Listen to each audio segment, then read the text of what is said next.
Hey, Katie and Gary, it is Sarah from Wellstruck, and I am here to walk you through your final deliverables for your starter brand identity for Bravura Home.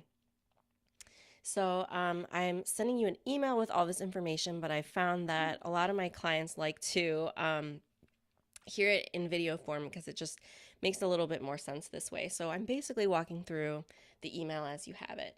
So this is what is contained in the folder that you are getting from WeTransfer. And right off the bat, up top here, we have your Bravura brand board. And if you double click on that, you'll see that it is a PDF. And this PDF is saved out at 11 by 17, and I save it on that standard paper size so that you can take this file and have it printed out at a Kinko's or at a Staples or whatever local printer you want to have it printed at. I love encouraging my clients to print these out and post them up by your computer because it just helps you visualize your brand, stay on track, be super consistent. It's really nice to have all this information in one place. So you have your brand name and your logo up top, and you have these photos for inspiration that kind of keep you on track with the style of photos that you're looking for and you're looking to take for your brand. It has the shortened version of your mission statement here. And then it has an example of your font system. So it shows you your small headline, your big headline, and your body text, as well as a button style. And these will come in really handy when you are creating your styles in Squarespace for your website. And you have the added bonus of, since you are enrolled in the Squarespace SEO for Squarespace course, there's part of that course actually where I walk through exactly how to set these up in Squarespace. And so that'll be a great resource for you. And over here, I've described in great detail. And of course, when you print this out, this will be super tiny text. But if you're looking at it on your computer, you can zoom in all you want. And you can see that H1, this large heading, is no-toe serif. And I recommend you do it in sentence case, meaning you have uppercase letters at the beginning of a sentence, and then the rest of each word is lowercase, and then there's slight letter spacing. And letter spacing, again, is something that I'll touch on in that course, but it just means that rather than treat this totally normally, I've added some space between the letters so that it has a little bit more breathing room, and that's a setting that you can easily choose to use in Squarespace. H2 is this one up here, and it is in all caps. And you see here, actually, I've said that this is the smallest headline, but H3 is even smaller, but you'll probably rarely use this H3. But I want to note here that I've used really wide letter spacing on this one. So when you set this up in Squarespace, you'll want to make sure that you add a lot of space between the letters so that it doesn't look so shouty and it looks more elegant. And then down here, the text on this button, this H3, it's even wider, so there's even more space between the letters. And your body copy just has a little bit of letter spacing again too. So one of the things you'll want to look at and try and match as close as possible when you're in Squarespace and setting up your styles is that you're paying attention to things like the space between the letters and also the line height, or the space between one line and the next. So there's a pretty generous line height here, which makes it easier to read and just gives it a little bit of airiness to it, which is part of what makes your brand feel more peaceful and calm and homey. I'm going to zoom back out here and actually then zoom back in on the color. So right here is your primary color. I'm calling it slate blue, and I am giving it to you in 3 different ways. So the one that you'll probably need really exclusively is this hex color number. And the hex code is basically, it's just the name of the way that you are the color build. It's a type of color build. It's what you use online. So anytime you are creating a social media account or trying to customize the color of an account online, let's see, for example, you're probably not using Twitter, but if you use Twitter, you can customize the color on there, and you can use this exact color code. You can copy and paste it and put it on there. And on Squarespace, this is what you'll use to specify the color of your links like this and the color of your buttons on Squarespace. And I explained CMYK and Pantone in the email. You probably really won't even need these. Most small businesses don't. Your business cards, I have saved them out as files that are print ready for you, and I'll touch on that in just a minute when I show you those files. But this is just to show you your business card front and back, and then your profile picture. And I may have mentioned this, I think, earlier on. I recommend you either use this for your profile picture or have a professional headshot of Gary done by a photographer so that you can use that as the profile picture. As long as he's kind of like the solo business owner or the face that everybody sees with the brand. Sometimes I think it's even better to use a picture of you rather than the profile picture, but you have this in case you want it. So that is your brand board. Now I want to walk you through the rest of the files. So your business card files are the front and back of your business card. So this is the back, and this is the front.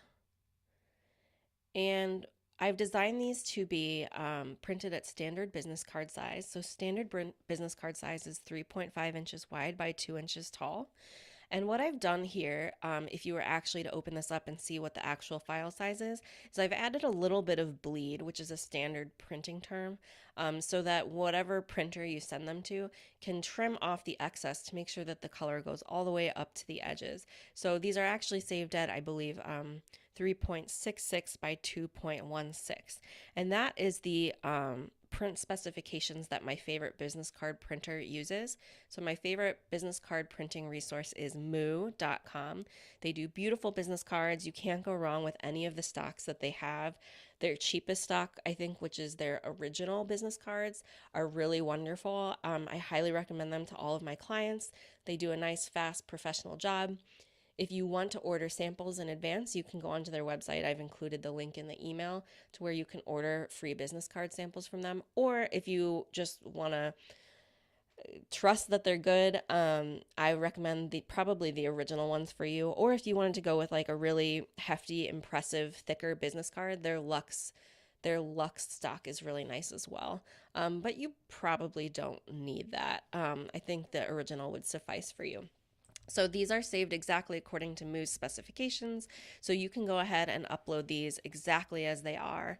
And again, I provided the link in the email so that that's super easy for you. Now let's talk about EPS files. So you likely don't actually ever need to open your EPS files, and that's why I've put this here: vector files for vendors. So if you're ever ordering something like you want to have t-shirts made and you have to send your logo file off to the screen printer, or you want to have hats made and have your logo embroidered on hats, the vendor is likely going to ask you for a vector file, and this is what you would send them. This is an EPS file. An EPS file is a vector file. So you can open these with programs like Adobe Photoshop, Illustrator, InDesign, and I know most of my clients don't have those software programs because they don't need them. And so fear not, if you don't have those programs, it's no problem. This is what the files look like. I'm giving them to you in black, white, and color. So the white one you can't see because it's actually white on white, but the vendor would be able to open that up. But honestly, you usually just need to send your vendor the logo in black, and then they will apply color to it. EPS files are also what we would use if you ever were to change the color of your brand, or if you ever really needed a huge file. Like if you needed your logo to be printed on a billboard and you needed it a much larger size. Vector files are infinitely scalable, and so I could create any size that you need. And so that's an important thing for you to keep in mind, because these other ones are not infinitely scalable. You can only scale them down in size, not larger in size. So if you would ever need it larger for any reason, you can contact me.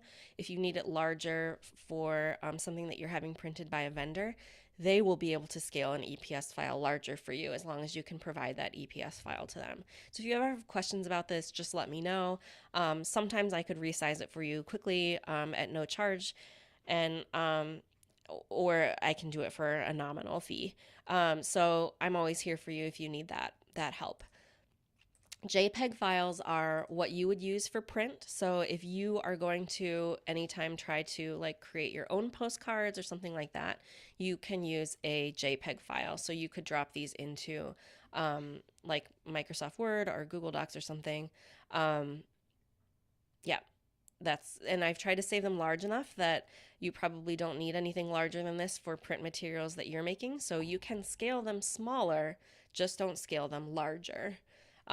But also, I like to remind you, if you need to have print stuff created for you, you can always come back to me now. Now that I've designed your brand, I'm available to you kind of as your creative director or your ongoing graphic designer if you need more work. But I also understand sometimes clients need to DIY some things themselves if it's not in budget to hire me as your designer.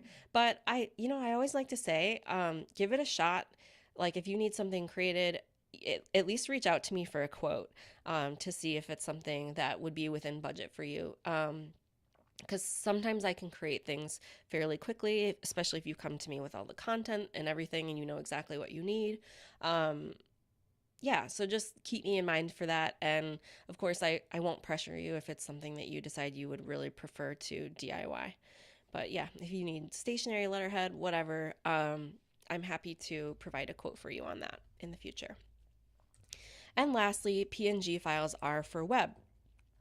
So this is what you would use for your website logo. You would pull one of these.